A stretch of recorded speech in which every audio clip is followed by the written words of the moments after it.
મિત્રો આ છે ને ઘેટા કહેવાય અને આમ તો ગાડરિયો પ્રવાહ બધાએ શબ્દ સાંભળેલો જ હશે. તો આ વસ્તુ માણસોમાં પણ છે જ છે, પણ આ જ વસ્તુ માણસોમાં જે છે પણ આ વસ્તુ ખેતીમાં એકવાર થઈ જાય ને ગાડરિયો પ્રવાહ કે એક જણો જે કરે એ બધાએ કરવા પડે તો ખેતીનું આગળ જે ભવિષ્ય છે ને એ બહુ સુધરી જાય એમ. પણ એવું થતાં હજી લાગે છે બહુ વાર લાગશે. જોઈએ શું થાય છે આગળ.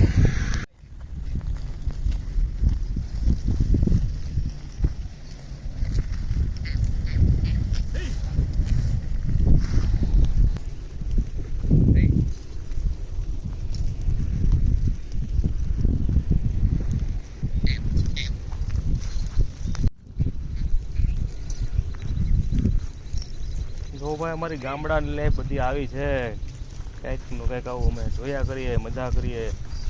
અને આનું દૂધ જે પી ગયું ને એ એટલું કામ આવે, એકદમ પ્યોર ઔષધિ કહેવાય, કેમ કે જંગલનું બધું ખાવાનું હોય એટલે કેટલી મજા આવે ને.